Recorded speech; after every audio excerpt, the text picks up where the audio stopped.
Halo semuanya, saya Maharani. Hari ini saya itu berkeinginan untuk membahas pengantar kriminologi ini ya, buku ini. Ini karena buku ini tebal dan ada teman-teman yang bilang kalau ya sebenarnya buku ini mahal, jadi mereka kurang mampu untuk bisa beli.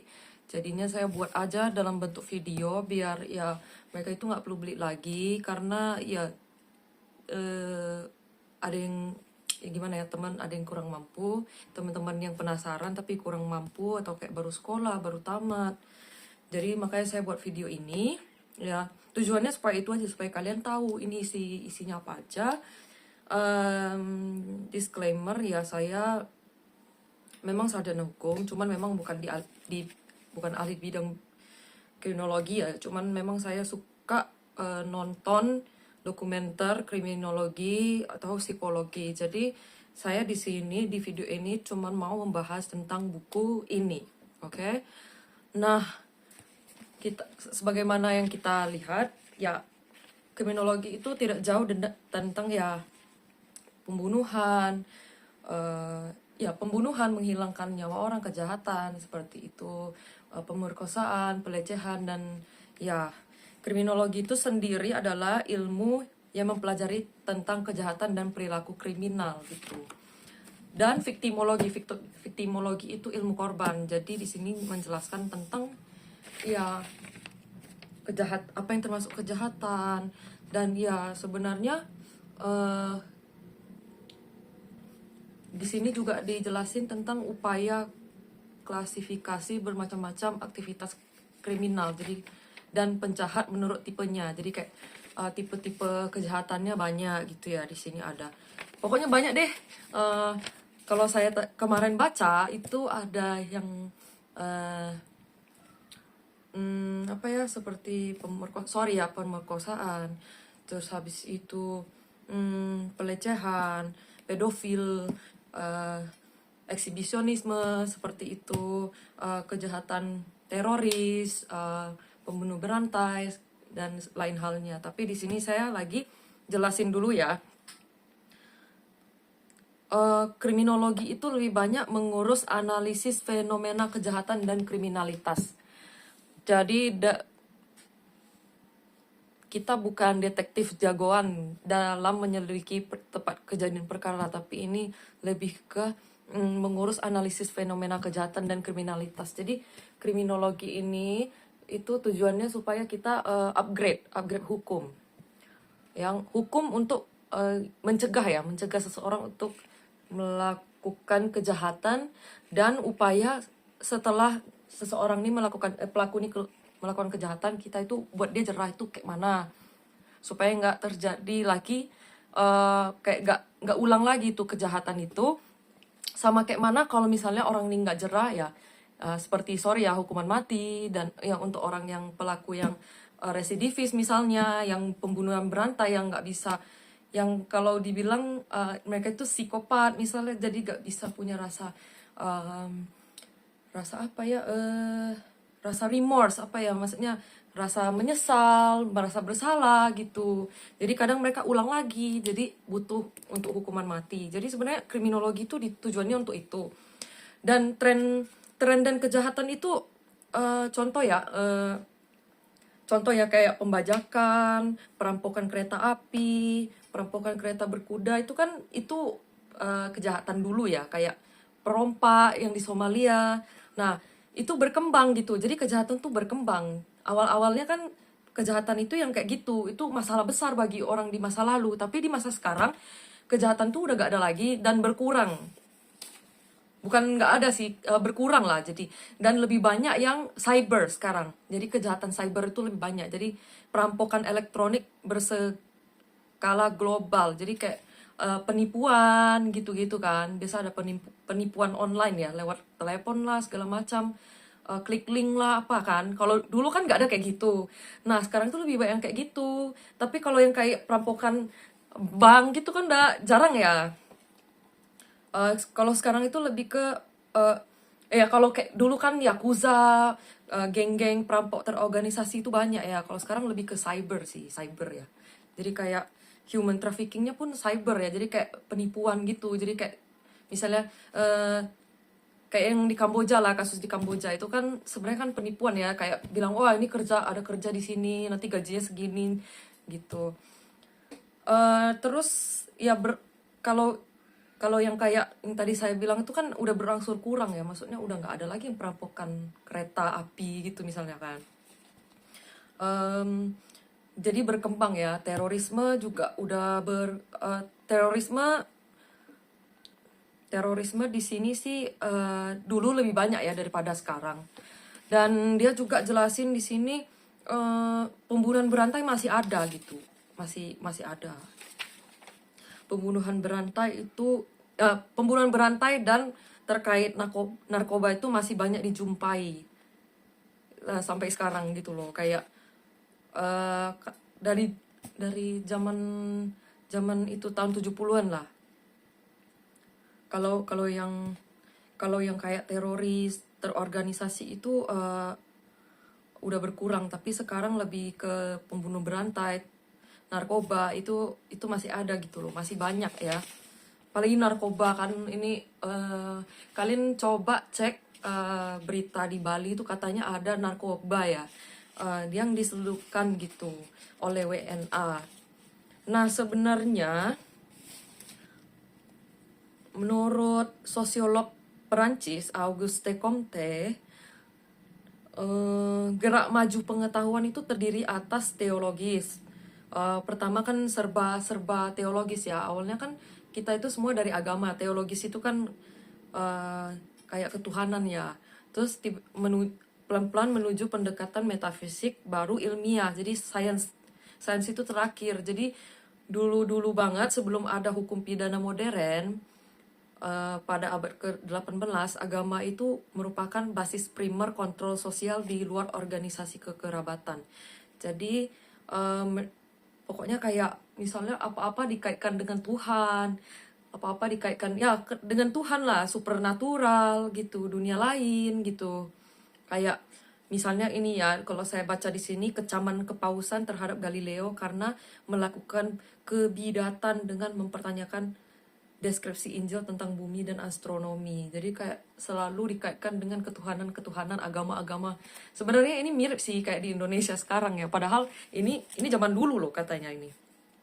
Katanya abad ke-18 ini, tapi kayaknya di Indonesia sampai sekarang masih ada ya yang saya lihat. Terus setelah itu ada tahap metafisik. Jadi filsafat. Jadi habis agama, kita itu cenderung ke filsafat dulu. Jadi filsafat mengandalkan peristiwa-peristiwa sekuler, duniawi, untuk memberikan pemahaman melalui semangat baru, penyelidikan rasionalitas dan argumen logis. Jadi kayak penyelidikan rasionalitas dan argumen logis ini maksudnya, jadi dia lebih ke logika gitu ya, lebih ke filsafat, jadi nggak sains gitu loh, nggak sains ya, karena kalau sains ini kan berarti kita harus ada penelitian. Kalau dan ya ini yang terakhir, tahapan terakhir itu untuk gerak maju pengetahuannya ya. Kalau dulu kan yang kedua itu melalui filsafat ya, makanya banyak filsuf kan yang seperti kalian tuh kayak stoikisme, eksistensialisme apa, terus nihilisme segala macam kan. Nah kalau sekarang itu lebih ke sains gitu.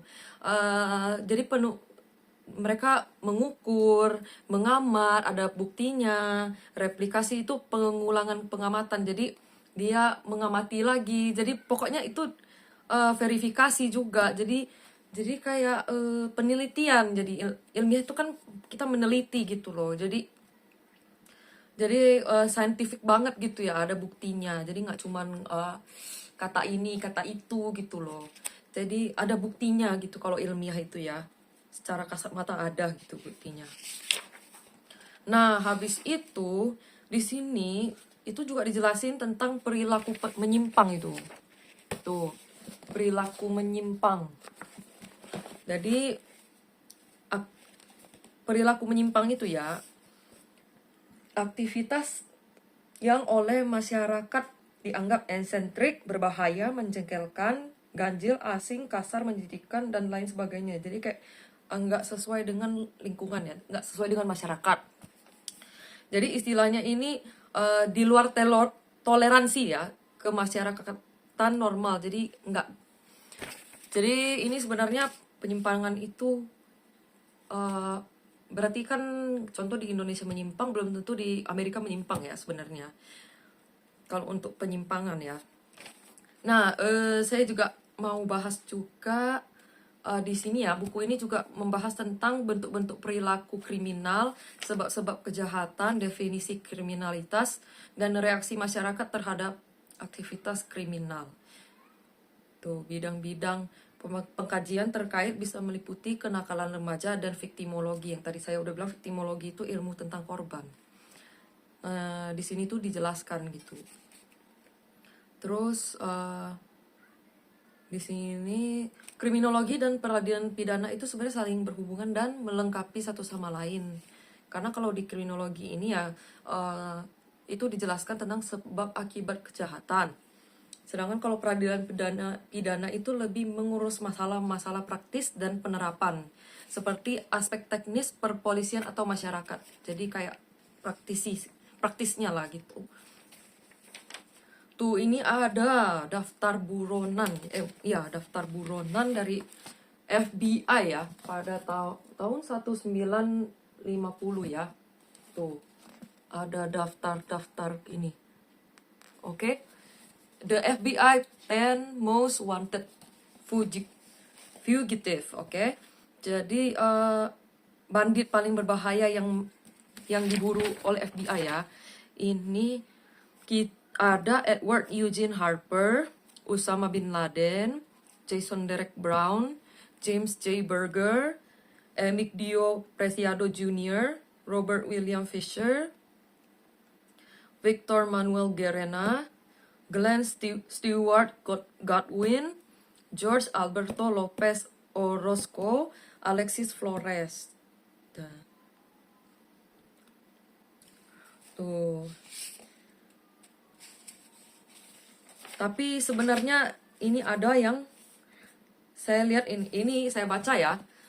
Tuh ada warga yang mengenali mereka, ada laporan. Tapi mata-mata ini ya tuh ada yang mau dibunuh juga gitu loh. Jadi kayak sebenarnya riskan juga ya kita buat kayak lapor ke FBI karena kita juga bisa dibunuh gitu loh. Terus di sini juga ini ya saya lihat pergerakannya ya. Contoh dari 1950 itu banyaknya tentang penjahat ya. Banyaknya penjahat itu kayak kejahatan itu tentang perampok bank ya, pembobol dan pencuri mobil. Jadi berkembang lah. Kalau di 1960-an itu lebih ke orang revolusioner dan radikal. Dan kalau di 1970-an itu didominasi para penjahat terorganisasi dan teroris. Dan sampai sekarang penekanan ini berlanjut, pembunuh berantai dan penjahat terkait narkoba banyak dijumpai dalam daftar-daftar belakangan. Jadi kayak makin kesini itu lebih banyak pembunuhan berantai dan penjahat gitu. Maksudnya penjahat terkait narkoba. Tuh, aku baca ya, Edward Harper bersekongkol menggunakan pemaksaan seksual Mario anak-anak. Pemaksaan seksual. Jadi ini kayak dia pedofil ya. Terus Jason Brown itu pembunuhan tingkat pertama, perampokan bersenjata. Terus kalau George Lopez Orozco itu membunuh 3 orang. Ya, ini dia membunuh 3 orang gitu sekaligus ya. Terus Emigdio Preciado Junior itu percobaan pembunuhan terhadap seorang polisi. Ini Victor Manuel Guerrena, perampokan bank, perampokan bersenjata, pencurian pengiriman antar negara bagian. Kalau Osama bin Laden itu pembunuhan warga negara Amerika Serikat, penyerangan terhadap fasilitas federal yang menimbulkan korban jiwa. James J. Berger melanggar Undang-Undang Kejahatan Terorganisasi, Racketeer Influence and Corrupt Organization Act, pembunuhan 18 dakwaan persekongkolan untuk melakukan pembunuhan, pemerasan, peredaran narkotika, pencucian uang. Kalau Robert W. Fisher itu pembunuhan tingkat pertama, 3 dakwaan, pembakaran. Kalau Glenn S. Godwin itu pembunuhan kabur dari penjara. Alexis Flores penculikan pembunuhan. Terus ya sebenarnya tipe-tipe norma, kita bahas normal ya, norma menurut sosiolog Amerika ya, namanya Sumner. Jadi sebenarnya norma itu awalnya dari kebiasaan, tata kelakuan, lalu hukum. Kebiasaan kalian tahu kan, kayak kebiasaan itu ya sehari-hari, itu kan norma paling lemah. Kalau kebiasaan itu adalah norma paling lemah menurut Sumner ya, karena kebiasaan itu nggak jelas ya, dia punya sanksi serius ya. Dia lebih ke tingkah laku, tata krama, dan gaya berpakaian. Contoh lah kayak misalnya ada yang pakai jilbab, ada yang enggak, itu kan nggak ada sanksi serius ya. Maksudnya kayak, oh kalau nggak pakai jilbab nanti didenda atau dihukum gitu ya. Ini kan nggak ada. Jadi kayak kalau kebiasaan itu ya sehari-hari di masyarakat kita gitu. Berpakaian seperti apa, tata krama, terus tingkah laku gitu ya. Contoh lah kayak kan tiap suku beda-beda kan. Contoh mungkin tingkah laku, contoh cara ngomong gitu ya. Kayak kalau orang Medan, orang Padang, orang Sunda, orang Jawa kan pasti beda-beda ya cara ngomongnya gitu. Nah, itu lebih ke kebiasaan. Terus tata kelakuan ini adat istiadat, melibatkan penilaian moral maupun sanksi. Ada sanksi dan hukumannya. Jadi ini larangan perilaku-perilaku yang dirasa sangat mengancam cara hidup suatu kelompok. Contohnya kecurangan, kebohongan, pencurian, pembunuhan gitu ya. Ini sebelum ada hukum pun kita tetap ada ya ini sanksinya ya kan. Kayak itu sebelum ada hukum modern, undang-undang seperti sekarang pun, dari zaman dulu bohong, curang, curi, bunuh itu udah nggak boleh, memang nggak boleh, ada sanksinya. Contohnya kayak potong tangan gitu kan. Kalau yang pencurian misalnya ada yang potong tangan lah, ada yang mungkin kalau perselingkuhan diarak-arak lah di keliling kampung lah, apalagi itu kan, atau perzinahan diarak-arak keliling kampung misalnya gitu. Nah, kalau hukum itu lebih modern ya, jadi dia formal, mode formal kontrol. Jadi peraturan-peraturannya itu terkodifikasi, udah berbentuk undang-undang, buku ya, kayak buku tulisan gitulah. Jadi kayak udah ada ya kertasnya gitu loh, ibaratnya kayak nggak harus kertas sih, cuman yang kayak ya udah terkodifikasi gitu, ada pasal-pasal gitu ya kan. Nah, kalau terus itu udah ya, berarti kita udah terus aku mau bahas juga, ini di buku ini ada bahas malainse tuh.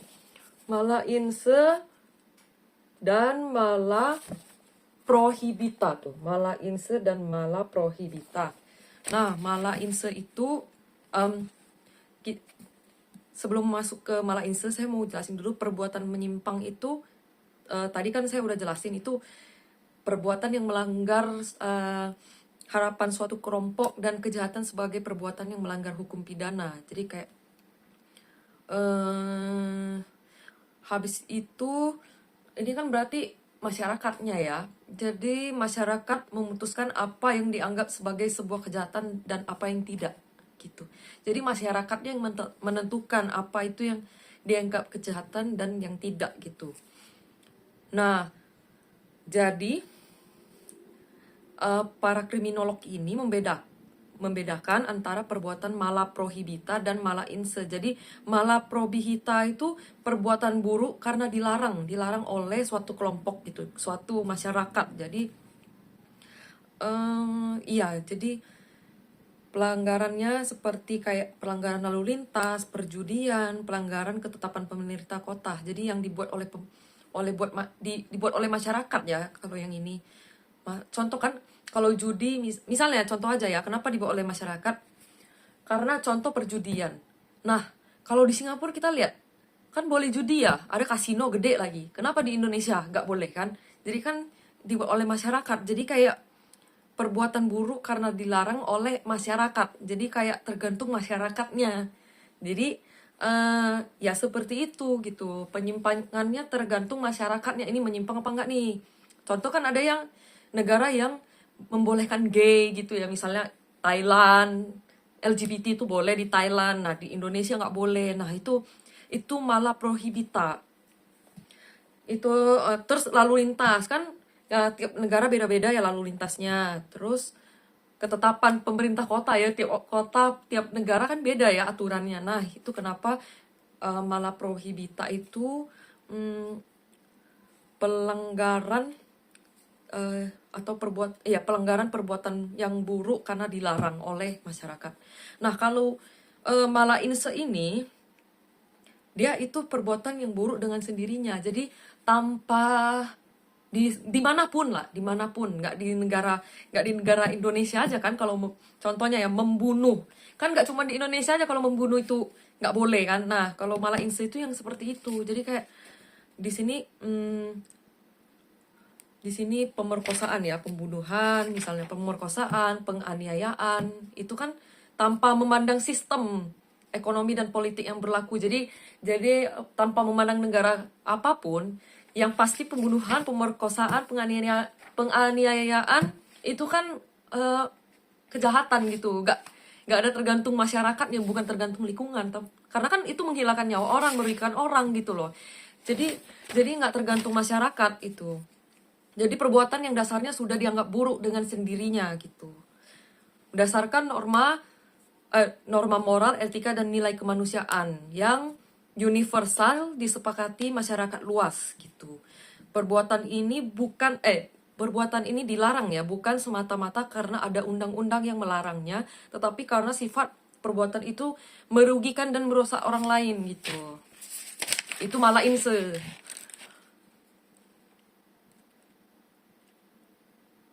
Nah, sampai di sini sih pembahasan aku ya, karena ini kan panjang banget. Dan ini sampai halaman 10 ya. Halaman 10, oke? Terima kasih. Sampai jumpa di video selanjutnya.